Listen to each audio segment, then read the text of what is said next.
Hello बच्चों, आज हम लोग AMU 11th एंट्रेंस का मैथ्स का एक टॉपिक है अरिथमेटिक प्रोग्रेशन, इस पर डिस्कस करने वाले हैं। और इस चैप्टर में मैं पहले क्या करूँगा, आपको AP का एक बेसिक इंट्रोडक्शन दूंगा। फिर उसके बाद प्रीवियस ईयर में आए हुए जो क्वेश्चंस हैं उनके ऊपर हम लोग डिस्कस करने वाले हैं। ठीक है ना? कॉपी पेन लेके तैयार हो जाइएगा, नोट्स बना के रखिएगा जो आपके काम आएंगे समय पे जो है। और हम लोग बहुत ज़्यादा आपका टाइम वेस्ट ना करके शुरू करते हैं बेटा। All the very best. Copy pen लेके तैयार हैं तो हम लोग अरिथमेटिक प्रोग्रेशन में अगर हम लोग बात करें, है ना, तो जनरली अगर हम लोग देखें तो नाम से क्या पता चल रहा है कि अरिथमेटिक का मतलब हो गया न्यूमेरल्स, नंबर्स का, और प्रोग्रेशन मतलब इंक्रीजमेंट।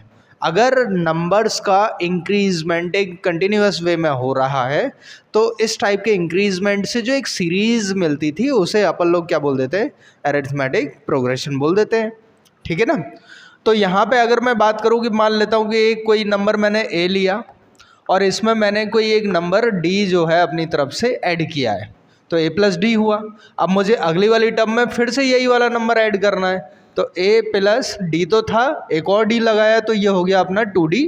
ऐसे ही आगे चलूँगा तो ए प्लस 3D, ऐसे चल तो एन टाइम तक जो है ऐसे ही हम चलते रहेंगे। ठीक है ना? तो ये एक हमें सीक्वेंस मिला, एक सीरीज मिली जिसको हम लोग अरिथमेटिक प्रोग्रेशन बोल रहे थे। इसमें बेटा हम लोग बात करते हैं कि इसको जो है अपन लोग टर्म 1 बोलते हैं, इसको टर्म 2 बोलते हैं, टर्म 3 और टर्म 4। कई बार क्या होता है ना, अदर साइड बुक वगैरह जो होती हैं उसमें इसको टर्म को जो है T1 से T2 से T3 से ऐसे इंडिकेट कर देते हैं। अपना जो NCERT है वो A1 A2 A3 ऐसे करके रिप्रेजेंट करती है, तो इससे कंफ्यूज होने वाली कोई बात नहीं है। चाहे T बोले चाहे A बोले, वहाँ से हमें चीज़ें क्लियर हो रही हैं। ठीक है ना? अब यहाँ पे मैं एक चीज़ देखने वाला हूँ, मुझे ये दिख रहा है कि जब भी मैं सेकेंड टर्म के बारे में बात करता हूँ तो उससे एक कम डी यहाँ पे आया था। जैसे मैंने फर्स्ट टर्म पे बात करी तो 1 से 1 माइनस करूँगा तो डी कितना हो जाएगा, 0D। अब 2 से 1 माइनस किया तो 1D, 3 से 1 माइनस किया तो 2D, 4 से 1 माइनस किया तो 3D। इसका मतलब ये हुआ कि जो भी नंबर ऑफ टर्म्स हमारी होती है उससे एक कम जो है डी हम यहाँ पे लिख रहे हैं। ठीक है ना? ऐसे चलते चलते चलते अगर हमारी टर्म पहुँच गई AN तक, तो ये जो सीक्वेंस बनेगा ये क्या बन जाएगा, A प्लस ये वाला जो n है इससे 1 माइनस कर दूंगा तो n माइनस का 1 इंटू डी। तो सर ये जो हम लोगों ने इससे पहले पढ़ा था AN is equal to A plus n minus का 1 इंटू डी, हम लोग को तो लगता था ये फॉर्मूला है। तो बेटा ये जो है एक सीक्वेंस है। ठीक है ना? सीक्वेंस है, ये किस सीक्वेंस से चीज़ें जो है बढ़ रही हैं, एक्चुअल में ये कोई फॉर्मूला नहीं है। AN के बारे में अगर हम लोग बात करें बेटा तो ये अपना जो है nth term of n AP होता है फ्रॉम स्टार्टिंग। ठीक है ना? अब मैं यहाँ से A के बारे में बात करूँ तो ये हमारी सबसे पहली वाली टर्म थी, इसलिए मैं इसको फर्स्ट टर्म नाम दे रहा हूँ, फर्स्ट टर्म। अगर मैं यहाँ पर D के लिए बात करूँ तो देखो D को समझने के लिए हम लोग क्या करेंगे, जैसे मैंने एक नंबर लिया 1, फिर नंबर ले लिया 2, 3, 4, ऐसे करके मैं एक सीक्वेंस बना रहा हूँ। तो मैं क्या करूँगा, इन दोनों के बीच का एक डिफरेंस निकालूंगा। ठीक है ना? और 1 और 2 के बीच का जो डिफरेंस है वो कितना आएगा, 1। ऐसे 2 और 3 के बीच का डिफरेंस कितना आएगा, 1। ऐसे 3 और 4 के बीच का डिफरेंस कितना आएगा, 1। ऐसे जितनी भी आपको टर्म्स दे रखी होंगी, अगर उन टर्म्स के बीच का जो डिफरेंस है वो सेम है तो उस सीक्वेंस को आप लोग बोल देते हैं कि हाँ ये AP में है। ठीक है ना? अगर वो डिफरेंस सेम नहीं होगा तो वो AP में नहीं होगा। बस इतनी सी बात जो है हम लोग को अपने दिमाग में सेट करके रखनी होती है। तो यहाँ पे हर जगह डिफरेंस सेम आ रहा है, मतलब ये डिफरेंस जो है सभी के लिए कॉमन हो गया, सारी टर्म्स के लिए। इसीलिए इस डिफरेंस को हम लोग एक कॉमन नाम दे देते, कॉमन डिफरेंस। ठीक है ना? तो हम लोग D के लिए बात करेंगे तो D बेटा हमारा होगा कॉमन डिफरेंस। यहाँ तक मुझे लग रहा है चीज़ें क्लियर है। N जो है बेटा ये आपका होगा टोटल नंबर ऑफ टर्म्स ये आपके टोटल नंबर ऑफ टर्म्स आ जाएंगी, ठीक है ना। तो ये कुछ क्या नाम है सिंबल्स थे जिनके नाम हम लोगों ने यहाँ पे जो है डिस्कस कर लिए हैं कि नाम क्या है, सीक्वेंस क्या है, इसके बारे में बात कर लिया है, ठीक है ना। अब ये nth टर्म फ्रॉम an का मतलब क्या बताया मैंने, nth term of an AP from starting. तो यहाँ से ये भी तो बन सकता है कि सर nth टर्म जो है फ्रॉम लास्ट टर्म से भी बता दो, फ्रॉम लास्ट से बता दो, स्टार्टिंग की जगह पे, उसके लिए भी कोई फॉर्मूला है तो हम लोग उसके लिए बात कर लेते हैं। तो ये आ जाएगा अपना क्या, nth term of an AP from last is equal to, बेटा फॉर्मूला होता है an minus n minus 1 into D. तब आपके लिए ये वाला फॉर्मूला जो है मिल जाता है। इसको मैं डब्बे में बंद कर दे रहा हूँ, ऐसे दिमाग में रखना है हमको। ये देखो फॉर्मूले और कॉन्सेप्ट दोनों चीज़ अगर हमारे पास हैं तो हम लोग जो है यहाँ पे एक्यूरेसी और स्पीड दोनों को मेंटेन कर पाएंगे, है ना। इसलिए कॉन्सेप्ट पे भी ध्यान देना है, फॉर्मूले पे भी ध्यान देना है, और जो लगे कि ये नया है उसे साथ के साथ आप लोग को कॉपी भी करते रहना है, ठीक है ना। ये इतनी चीज़ आई। अब यहीं से जो है हम लोग बात करें सम ऑफ एन टर्म्स के लिए, ठीक है ना। नहीं, पहले एक और बात कर ले रहे हैं एपी में। जैसे मैंने कोई एक एपी ली बेटा, मैंने लिया 2, 4, 6, 10, ऐसे करके चलते चलते मैंने लास्ट में ले गया 100 तक। और एक मैंने ले लिया 2, 4, 6, 10, ऐसे चलते चलते 3 डॉट लगा दी मैंने, ठीक है ना। तो बेटा इसमें जो है नंबर ऑफ टर्म्स क्या होंगी, हमारी फाइनाइट होंगी। हमें पता है कि 2 से 100 के बीच में कुछ फिक्स नंबर ऑफ टर्म्स होंगी, उन्हें हम काउंट करके भी बता सकते हैं। क्या इसमें बता पाओगे? इसमें आपको एंड पॉइंट नहीं पता है तो इसमें आप ये नहीं बता पाएंगे कि कितनी टर्म्स हैं, है कि नहीं। तो जिस एपी में आपकी नंबर ऑफ टर्म्स जो होती हैं, एन जो होता है वो डिफाइंड हो, ठीक है ना, उस एपी को हम लोग बोलते हैं फाइनाइट एपी। और जिसमें नॉट डिफाइंड हो या अनकाउंटेबल हो, जिसे हम काउंट ना कर सकें, उसके लिए अपन लोग क्या बोल देंगे, इनफाइनाइट एपी, ठीक है ना। तो ये जो है अपना एपी जो है ये कैसा है, फाइनाइट एपी है, फाइनाइट एपी, ठीक है। और ये वाला कैसा हो जाएगा अपना, इनफाइनाइट एपी। ओके जी, एक तो मुझे ये पता चला कॉमन डिफरेंस डी जो होता है ये आपका 0 भी हो सकता है, पॉजिटिव भी हो सकता है और नेगेटिव भी हो सकता है। ये तीनों वैल्यूज़ जो हैं कॉमन डिफरेंस की हो सकती हैं। सर 0 भी हो सकता है क्या, मतलब मैं बार बार 1 1 1 1 1 ऐसे ये लिखता चला जाऊं तो क्या ये एपी में है? यस, कॉमन डिफरेंस 0 हो सकता है, ये एपी में होगा आपका। सर नेगेटिव भी हो सकता है क्या, जैसे एक सीक्वेंस ले लिया मैंने लिया 10, फिर लिया 8, ठीक है ना, फिर लिया मैंने 6, ऐसे करके चलता चला जा रहा हूँ। तो भाई इसमें कॉमन डिफरेंस निकालने का अपना तरीका क्या होता था कि हम लोग एक अगली वाली टर्म में से एक पिछली वाली टर्म को माइनस कर रहे थे। तो अगली वाली टर्म है 8 माइनस का 10 करूँगा तो ये कितना आएगा, माइनस का 2 आ जाएगा। तो इस केस में हम लोग क्या बोल देंगे कि कॉमन डिफरेंस अपना नेगेटिव है। इस वाले केस में कॉमन डिफरेंस बात करेंगे तो कॉमन डिफरेंस यहाँ पे 0 है, और कॉमन डिफरेंस पॉजिटिव भी हो सकता है, तीनों में से कैसा भी हो सकता है कॉमन डिफरेंस, ठीक है ना। तो मुझे लग रहा है यहाँ तक की चीज़ें अगर क्लियर हैं तो बेटा sum of n terms of the AP में हम लोग बात कर लेते हैं। Sum of n terms of an AP, ठीक है ना बच्चा। तो यहाँ पे हम लोग बात करेंगे सम ऑफ एन टर्म्स के लिए हम लोग एसएन से डिनोट करते हैं। इसके लिए फॉर्मूला होता है n/2 ब्रैकेट में 2a plus n-1 into D. ये जो है sum of n term of the AP का फॉर्मूला होता है। अब इसी फॉर्मूले को मैं और क्या कर सकता हूँ, अगर मैंने लिखा Sn is equal to n/2, 2a को बेटा मैं लिख रहा हूँ a plus a plus n-1 into D. अगर मैं गौर से देखूं इसे ब्रैकेट में अगर बंद करूं तो a plus n-1 into D को हमने an बोला था, है कि नहीं। तो Sn इज इक्वल टू क्या मिल जाएगा मेरे को, n/2, और यहाँ पे आ जाएगा a प्लस an। तो sum of n term of the AP के लिए अपन को एक फॉर्मूला ये मिल गया और एक फॉर्मूला जो है ये दे रखा है हमें, ठीक है ना, दो फॉर्मूले मिल गए, 2 को थोड़ा सही कर देते हैं। ये दो चीज़ क्लियर हुई। ठीक है ना। अब यहाँ पे हम लोग और क्या बात कर सकते हैं, अगर मुझे जो है क्या नाम है, मैं ऐसा बात करूँ कि S1 जो है इसका मतलब क्या है, तो इसका मतलब है सम ऑफ वन टर्म। अब भाई सिंगल टर्म है तो उसका सम कैसे निकालेंगे हम लोग, बात तो ये आती है, तो सीधा सीधा है कि ये केवल एक ही टर्म की बात कर रहे हैं, फर्स्ट टर्म की।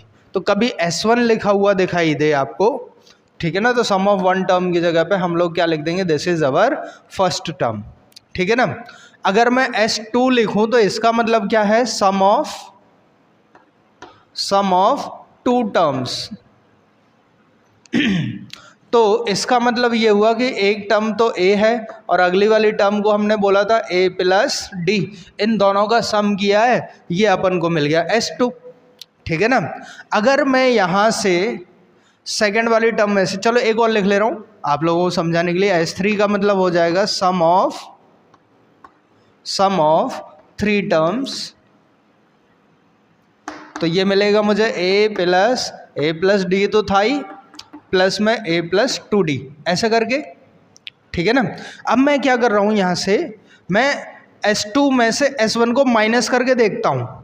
तो S2 माइनस S1 जब मैं करूँगा, S2 कितना है, A plus D, minus S1 कितना है, A, और A से ये A कैंसिल आउट हुआ, ये मिला मेरे को कितना, A प्लस डी। और भाई A प्लस डी को अपन लोग बोल रहे थे सेकेंड टर्म, मतलब A2। क्या यहाँ से ये चीज़ क्लियर हुई। ऐसे ही मैं S3 में से S2 माइनस करता हूँ, तो S3 माइनस का S2 अगर मैं ये कर रहा हूँ तो मुझे क्या मिलने वाला है, S3 कितना है देखो, A plus D plus A plus 2D, minus S2 करूँगा तो S2 ये है A, और ये भी माइनस का हो जाएगा A प्लस डी। ठीक है ना। तो इस वाले A से ये कैंसिल आउट हो जाएगा, इस वाले A से ये कैंसिल आउट हो जाएगा, और मुझे पता है A प्लस 2D जो था ये हमारी सेकंड वाली टर्म थी, थर्ड वाली टर्म थी। ठीक है ना। तो ये वाली टर्म थी 3। तो आप लोग को यहाँ देखने से क्या पता चल रहा है कि जब मैं सेकंड टर्म A2 की बात कर रहा हूँ तो S2 माइनस S1 आ रहा है। ध्यान से सुनना, A2 की बात कर रहा हूँ तो S2 माइनस S1, A3 की बात करी तो S3 माइनस S2। तो क्या यहाँ से मैं AN अगर निकालूँ तो SN माइनस SN माइनस 1 ये नहीं कर सकता, और यही मेरा एक कॉमन फॉर्मूला जो है बन जाएगा nth टर्म निकालने के लिए, when sum of term of an AP is given. अगर AP की कुछ टर्म्स आपको दे रखी हैं, ठीक है ना, सम के फॉर्म में दे रखी हैं, और nth टर्म हमें निकालनी है, तो ये वाला जो फॉर्मूला है ये वैलिड करेगा यहाँ पे। ठीक है ना। तो ये वाले फॉर्मूले का जो है हम लोग यहाँ पे यूज कर लेंगे। देखो बेटा, ये वाला जो अभी हमने कॉन्सेप्ट पढ़ा है, इसी पे बेस्ड एक 2024 में जो है MU 11th एंट्रेंस में मैथ्स का क्वेश्चन आया था। वो क्वेश्चन मैंने आप लोगों के सामने यहाँ लिख दिया है कि if the sum of the first n term of an AP is given by SN is equal to this. तो अपन को SN इज इक्वल टू दे रखा है 5n² plus 3n, then its nth term AN पूछा है। तो अभी मैंने बताया कि AN निकालने का फॉर्मूला क्या है, SN माइनस SN माइनस 1। तो मेरे को AN निकालने के लिए SN माइनस SN माइनस 1 वाला फॉर्मूला लगाना पड़ेगा, है कि नहीं। अब मुझे SN की वैल्यू तो डायरेक्ट दे ही रखी है, N माइनस 1 और निकाल लूँ तो ये बनेगा SN माइनस 1। तो जहाँ पे आपको N दिखाई दे वहाँ N माइनस 1 रखना है। तो बेटा ये बनेगा 5 इंटू N माइनस 1 का होल स्क्वायर प्लस 3, और यहाँ पे N माइनस का 1, 5। इसका होल स्क्वायर ओपन करूँगा तो n² प्लस 1 माइनस का 2n प्लस का 3n माइनस का 3। तो बेटा ये बनेगा 5n² प्लस 5 माइनस का 10n प्लस का 3n माइनस 3। अगर मैं इसको और सॉल्व करता हूँ तो मुझे मिलेगा 5n² और 10 माइनस का है, ये प्लस का है तो माइनस का 7n, और 5 माइनस 3 करूँगा तो प्लस का 2। ये मुझे मिल गया n माइनस 1 और निकालना है मेरे को an। तो an के लिए फॉर्मूला क्या बनेगा, Sn माइनस दिस। तो Sn की वैल्यू तो ये Sn की वैल्यू ये रही, इसमें से Sn माइनस 1 को माइनस कर दो तो ये बनेगा कितना 5n स्क्वायर प्लस का 3n और इसमें से माइनस करूँगा मैं 5n स्क्वायर माइनस का 7n प्लस का 2। ब्रैकेट को ओपन करेंगे तो ये बनेगा 5n square plus 3n minus का 5n square plus 7n minus 2 और 5n स्क्वायर से 5n स्क्वायर कैंसिल और ये आ जाएगा 3 प्लस 7 हो जाएगा 10n और माइनस का 2। देखो कहीं कोई ऑप्शन मैच कर रहा है क्या 10n माइनस 2, ये वाला ए वाला ऑप्शन जो है अपना मैच कर रहा है, यही हमारा जो है करेक्ट आंसर हो जाएगा। ठीक है ना। तो हम लोग को यहाँ से ये तो आइडिया मिल ही गया होगा कि अगर nth टर्म के बारे में बात करता है तो सीधा सीधा ये वाला फॉर्मूला जो हमें लगाना है अगर सम ऑफ n टर्म कुछ इस फॉर्म में आपको दे रखी है तो। ठीक है, वो कह रहा है 5th term of an AP is 11 and 9th term is 35। The common difference of the AP is 2023 में आया हुआ है, मैंने ईयर भी सामने इसीलिए लिख दिया। ठीक है ना। तो यहाँ पे ये क्या कह रहा है 5th टर्म मतलब A5 जो है ऑफ एन AP इज 11। तो हमें यहाँ से ये दिमाग में लगाना है 5th वाली टर्म है ना, तो हम तो एक कम करके D लिख रहे थे तो a प्लस 4d जो है ये आपको 11 दे रखा है, this is our equation number 1। और 9th टर्म दे रखी 35 मतलब a9 इज इक्वल टू 35। तो मैं लिख सकता हूँ इसको क्या a plus 8d is equal to 35, this is our equation number 2। अब इक्वेशन 2 में से इक्वेशन 1 को मैं क्या कर दूंगा, सबट्रैक्ट कर दूंगा। ठीक है ना। तो जब मैं इक्वेशन 2 में से इक्वेशन 1 को सबट्रैक्ट करूँगा तो ये मुझे देखो क्या मिलने वाला है a plus 8d minus a plus 4d is equal to 35 minus 11।